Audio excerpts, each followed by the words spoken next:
ప్రియమైన మిత్రులారా, ఈ వెంకటేశ్వర స్వామి కృష్ణానది పుట్టక ముందే స్వయంభూగా క్రౌంచగిరి పర్వతంపై ఒక గుహలో వెలిచారు.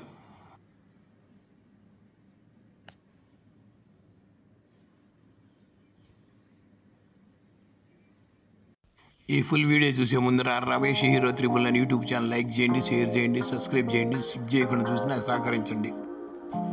భారతదేశంలోని ఆంధ్రప్రదేశ్ రాష్ట్రంలో పల్నాడు జిల్లాలో ఉన్న వైకుంఠపురం అనే గ్రామంలో శ్రీ వెంకటేశ్వర స్వామి దేవస్థానం గురించి తెలుసుకుందాం. వైకుంఠపురం అంటే అందరూ తెనాలి వైకుంఠపురం అనుకునేరు. ఇక్కడ అమరావతి మండలం పల్నాడు జిల్లాలో వైకుంఠపురం ఉంది. ఈ వెంకటేశ్వర స్వామి వారు కృష్ణానది పుట్టకముందే స్వయంభూగా ఈ క్రౌంచగిరి పర్వతంపై ఒక గుహలో వెలిచారు. అమరావతికి ఈశాన్య దిక్కుగా బ్రాహ్మణ అగ్రహారంగా రావూరు అనే గ్రామంలో కండ్ల కొలను చిన్నరామయ్య పెద్దరామయ్య అనే దేశపాండ్య బ్రాహ్మణులు ఉండేవాళ్ళు. వారికి గల వందల ఆవులు పచ్చిగా మేస్తూ ఈ కొండపై తిరుగుతూ ఉండేవి. వీటిల్లో జన్ని అనే ఒక ఆవు పాలు స్వామివారు త్రాగేవాళ్ళు. సాయంత్రం పూట ఆవు పాలిచ్చేది కాదు. ఇలా కొన్ని రోజులు గమనించిన బ్రాహ్మణులు ఆ కాపరిని దండించారు. ప్రస్తుతానికి శ్రీవారి గుహ వెనుక స్వామివారు పాలు తాగుట ఆ బ్రాహ్మణులు గమనించగా వెంటనే ఒక మెరుపుగా మెరిసి మాయమైనారు. ఆ బ్రాహ్మణులు ఎండవేళ వచ్చాం, కళ్ళు చేతులు ఉండొచ్చు అనుకొని ఇంటికి వెళ్ళినారు. ఆ రోజు కూడా జన్ని ఆవు పాలివ్వలేదు. ఆ రోజు బ్రాహ్మణులు జిజ్ఞాసగా పడుకొని ఉంటే శ్రీ స్వామివారి స్వప్నంలో కనపడి, నిన్న మీరు కొండ మీదకి వచ్చినప్పుడు జన్ని ఆవు ఉన్న చోట ఒక పెద్ద గుహ ఉన్నది, దానిలో నేనున్నాను. ఆ గుహ అందు నేను వెంకటేశ్వర స్వామిగా వెలిసి ఉన్నాను. ఆ గుహ కింద బాగా తొలుస్తూ వెళ్ళినచో నేను ఉంటాను అని చెప్పగా ఆ బ్రాహ్మణులు వెళ్ళి చూడగా స్వామివారు చిన్న కళ్ళు, వక్షస్థలము, పై రెండు చేతులతో శంకు చక్రాలతో కనిపిస్తూ ఉన్నారు. అప్పుడు వారు సృష్టమైన రూపం కోసం ఒక శిల్పిని పిలిపించి చెక్కించడం మొదలుపెట్టారు. మొదట వక్షస్థలాన్ని చెక్కుతుండగా అచ్చట నుండి రక్తం కారుతూ కనపడింది. వెంటనే ఆ శిల్పి పరమపదించారు. అప్పుడు స్వామివారు ఆకాశవాణిగా వచ్చి, నాకు ఏ ఆకారంతో పని లేదు, నన్ను నమ్మిన వాళ్ళకి నేను ఉన్నాను అని చెప్పినారు. అపరాధం చేశారు కాబట్టి ప్రతినిత్యం మంచి గంధం నూరి వక్షస్థలంపై అనగా శిల్పి చెక్కిన చోట ఒక ముద్దగా చేసి అర్థమని చెప్పగా అప్పటి నుండి నేటి వరకు మంచి గంధమును ఒక ముద్దగా చేసి అద్దుతూ ఉంటారు పూజారులు. ప్రతిరోజు ఉదయం మాత్రమే అభిషేకం చేసి మంచి గంధం ముద్దను సమర్పించి నివేదిత పెట్టడం జరుగుతుంది. తదుపరి అర్చనలు సూర్యాస్త సమయం వరకు జరుగుతూ ఉంటాయి. ఆ తర్వాత దేవాలయాన్ని మూసివేస్తారు. ఆ సమయంలో దేవతలు, ఋషులు పూజలు చేయుట, ఓంకారనాద శబ్దాలు, ఘంటా ప్రణములు వినపడుతూ ఉంటాయి కనుక సూర్యాస్తమయం వరకు మాత్రమే ఇక్కడ అర్చనలు జరుగుతూ ఉంటాయి. వృద్ధులు, వికలాంగులు, అనారోగ్యంలో ఉన్నవారు ఈ కొండపైకి ఎక్కలేరు కాబట్టి ఈ కిందే ఒక వెంకటేశ్వర స్వామి ఆలయాన్ని నిర్మించారు.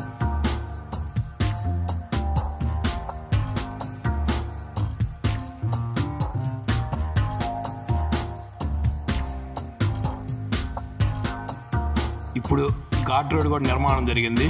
ఇప్పుడు కొండపైకి ఆటోలు, బైకులు, కార్లు పైకి వెళ్తానే ఉన్నాయి. ఈ వైకుంఠపురంలో దిగువన ఉన్న వెంకటేశ్వర స్వామి ఆలయం ఇది.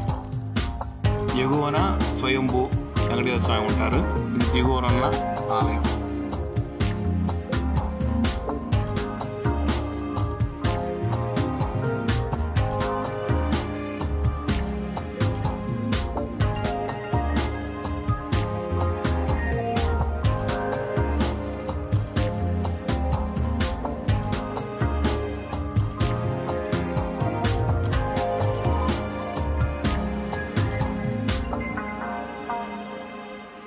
ఈ కొండ మెట్ల మార్గాన్ని ఇక్కడ ఆంజనేయ స్వామి ఒక చిన్న టెంపుల్ కూడా ఉన్నది.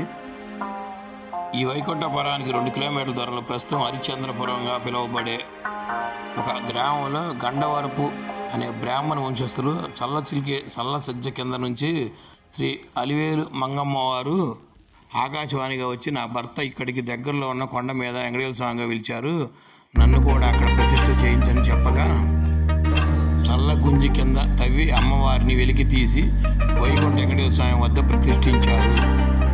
బ్రాహ్మణ అగ్రహారంగా పిలువబడే రావూరి గ్రామం బంద రావూరిగా మరియు బంద విరామ క్షేత్రంగా పిలువబడటానికి కారణం అన్నా చెల్లెళ్ళ అని తెలియక వివాహం చేసుకున్నందుకు ప్రాయశ్చిత్తంగా భగవంతుని వేడుకొని వారు జడల ముడి వేసుకొని నల్ల వస్త్రాలు ధరించి కాళ్ళకు బంధనాలు వేసుకొని దక్షిణ భారత పుణ్య నదులను ఒకటైన కృష్ణానది ఒడ్డునున్న నదీ తీర ప్రాంతాల్లో ఆలయాలు దర్శించుకుంటూ వారు యాత్ర సాగించారు. ఆ అన్నా చెల్లెళ్ళు ఇక్కడికి వచ్చి ఎగువ సన్నిధిలో స్వయంభూగా వెలిసిన వెంకటేశ్వర స్వామిని దర్శించుకోగా వారి బంధనములు తొలగి మోక్షం లభించి ఇక్కడే ఐక్యమైనారు. క్రౌంచ పక్షి అనే పక్షి ఈ ఆలయంను ఎక్కువగా సంచరిస్తూ ఉండేది. అందుకనే క్రౌంచగిరి క్షేత్రం, క్రౌంచ పరమక్షేత్రం అని పిలుస్తారు. ఇక్కడ మేము వచ్చే ముందే ఒక పెద్ద సర్పం నాట్యమాడి వెళ్ళిందంట. ఇచ్చటకు చెడు ఉద్దేశాలతో వచ్చేవారు విచ్చర్లకు పాల్పడేవారికి గండ ప్రణామాలు మహాసర్పం దర్శనమిచ్చి స్వామివారి కోపానికి గురవుతారంట. ఈ మెట్ల ఎంట్రన్స్లో ఒక మారుతి వనం ఒకటి ఉంటుంది.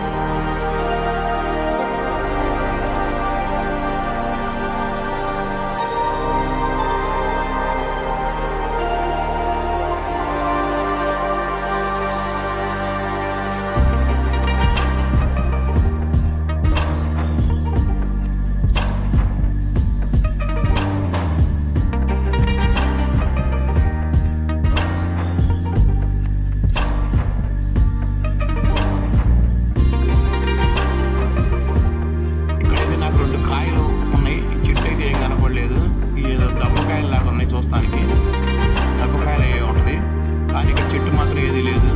పైన ఉసిరికాయ చెట్టు ఉంది.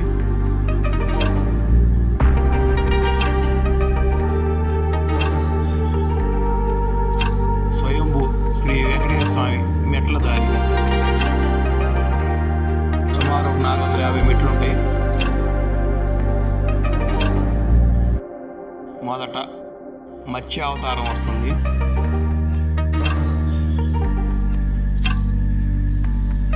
కూర్మ అవతారం,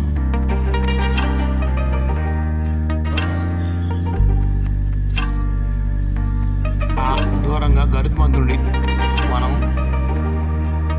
శ్రీ ఆది వారాహ అవతారం, నరసింహ అవతారం,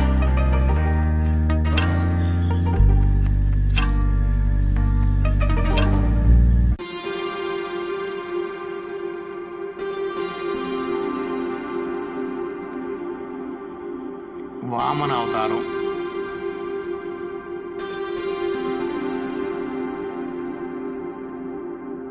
పరశురామ అవతారం,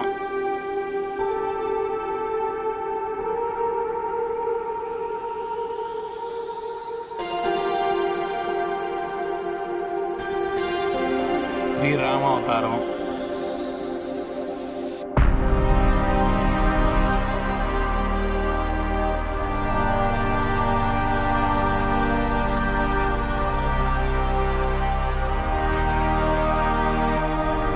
శ్రీ బలరామ అవతారం,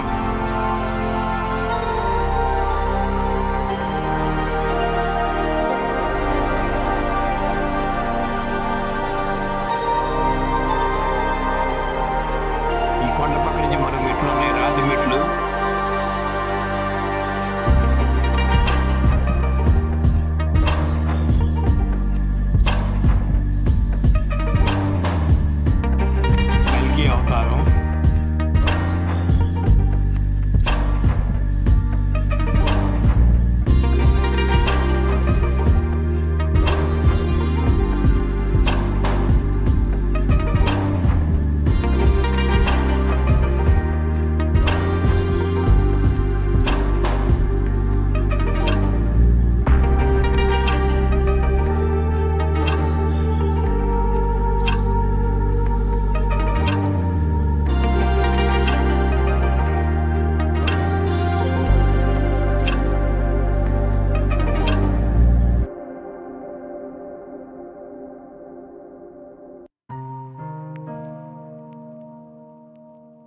ఇదిగో ఇదే ఘాట్ రోడ్డు. ఇక్కడ ఆటోలు, కార్లు ఆగుతూ ఉన్నాయి. దూరంగా కృష్ణానది తీరం ఉంది. కృష్ణానది తీర ఒడ్డున ఉంది ఈ కొండ.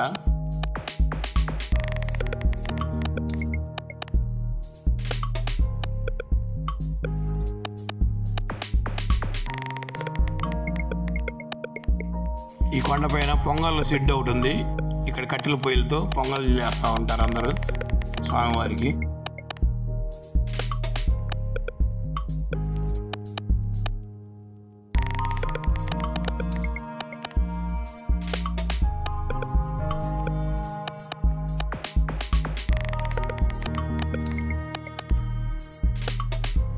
ఇక్కడ 450 మెట్లు ఉన్నట్టు పెయింట్తో రాసింది ఈ మెట్ల పైన. ఈ చిన్న కొండ గృహలో హనుమంతుడి విగ్రహం చెక్కబడి ఉంది.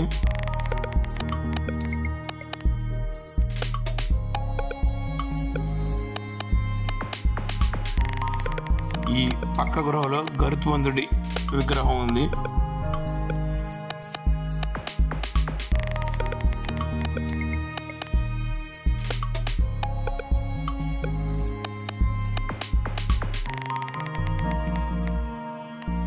ఆలయ ధ్వజస్తంభం.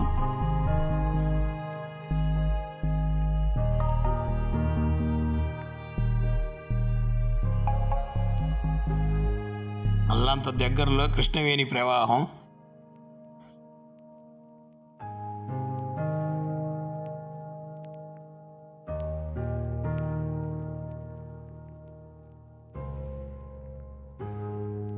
ఆ కనిపించేదే కృష్ణానది. ఆ నది కంటే ముందే వెలిసిన వెంకటేశ్వర స్వామి.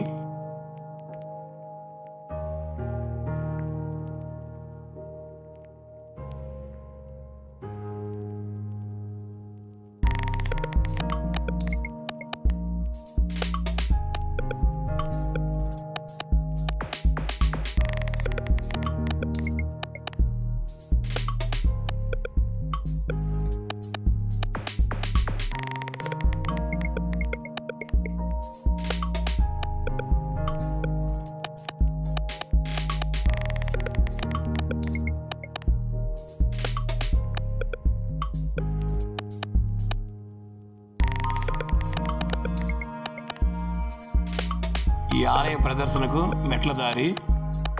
ఈ రాతితో చెక్కిన మెట్ల ద్వారా ఈ ఆలయానికి ప్రదర్శన చేయొచ్చు. మనం ఈ గుడి చుట్టూ ప్రదర్శన చేయాలంటే ఆ కొండ పైకి ఎక్కి గుండ్రంగా తిరగాల. ఈ ఎండకి కాళ్ళు కాలుతూ ఉంటాయి.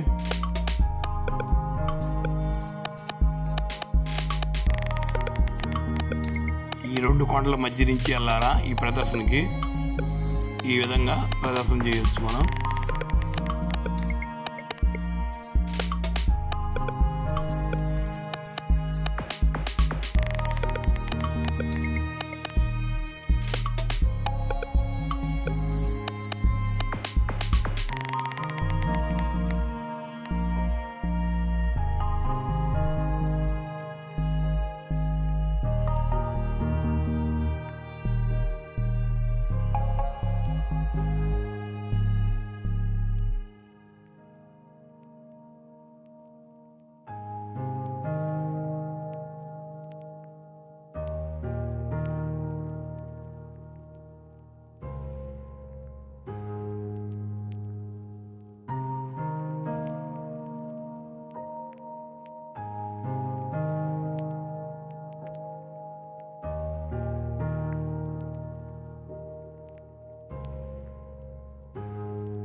ఇదే ఘాట్ రోడ్డు. మధ్యలో కొండ ఉంటుంది. రెండు వైపులా దారులు ఉంటాయి. ఆ కొండ అవతలకి వచ్చేసరికి ఒకే దారి ఉంటుంది. ఇది కృష్ణానది పక్క నుంచి వస్తూ ఉంటుంది. ఆ నదీ తీరం కూడా చూద్దరు కానీ మీరు ఈ ప్రయాణంలో.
అవిగో కృష్ణానది అందాలు,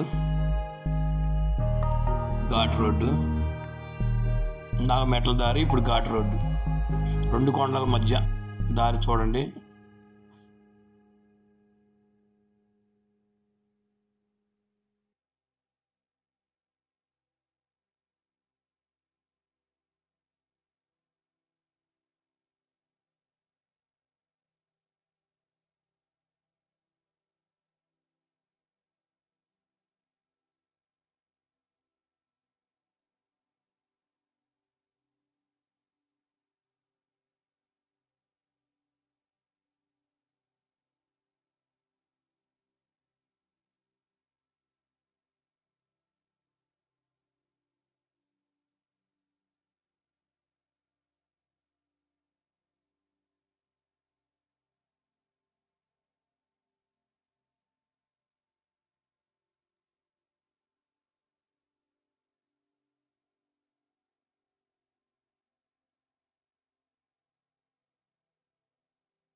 కొండ దిగువ భాగానికి వచ్చేస్తా ఉన్నాం.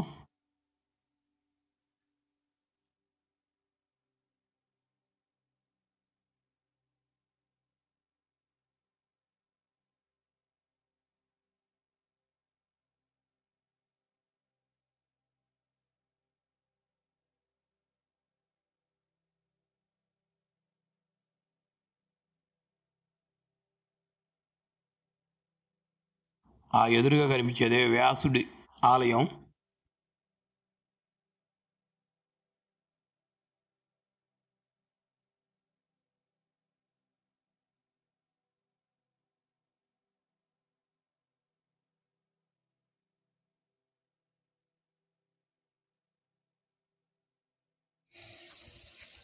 ఈ వైకుంఠపురం గ్రామంలో కాళికాదేవి ఆలయం ఇంకా నిర్మాణం జరుగుతూ ఉంది, పూర్తిగా అవ్వలేదు.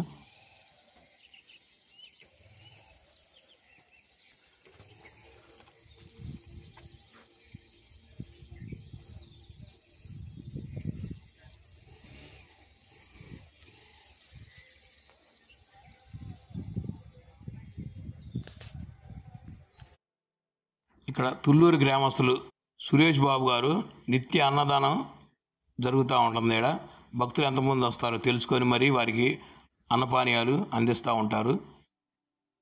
ఎన్నేళ్ళ నుంచే ఇలా జరుగుతూ ఉంది. ఈ సురేష్ బాబు గారు ఎంతమంది వస్తే అంతమందికి నయా పైసా తీసుకోకుండా భోజనాలు ఏర్పాటు చేస్తూ ఉంటారు. చందాలు కూడా అడగరు, ఇవ్వద్దనే చెబుతారు. ఇక్కడ ఏర్పాట్ల గురించి సురేష్ గారితో మాట్లాడదాం. అమరావతి మండలం గుంటూరు జిల్లాలో ఈసారి సురేష్ సార్ గారు భోజనం అందరికీ ఏర్పాటు చేస్తున్నారు. మాట్లాడదాం. మీరు పోయేటప్పుడు ఇస్తాను, ముందు అన్నం తినండి. ముందు నువ్వు అన్నం తిను, ఇస్తారు. ప్లీజ్ రమ్మను. 11 సంవత్సరాల నుంచి ఇచ్చాను మేడం. ప్లేట్లో ప్లేట్లో పెట్టుకెళ్ళి వాళ్ళకి పెట్టివిరా. ఇక్కడ నిత్య అన్నప్రసాద కౌంటర్ ఉందండి. వెంకటేశ్వర స్వామి గుడికి వచ్చిన భక్తులకు ఏర్పాటు చేశాను. ఇది ఎవరికి ఎలాంటి సంబంధం లేదు. 12 గంటల కానీ 3 గంటల్లో భోజనం ఇస్తారు. ఎలాంటి రూపాయి ఇక్కడ తీసుకోరు. మీరు దయవుంచి ఎవరికి చందాలు ఇవ్వకండి. చక్కగా భోంచేసి వెళ్ళండి. 360 రోజులు.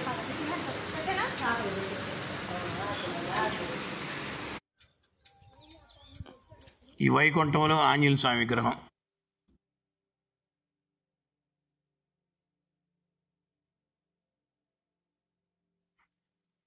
ఇక్కడ బుద్ధుడి విగ్రహం కూడా ఒకటి ఉంటుంది, పాతకాలంది.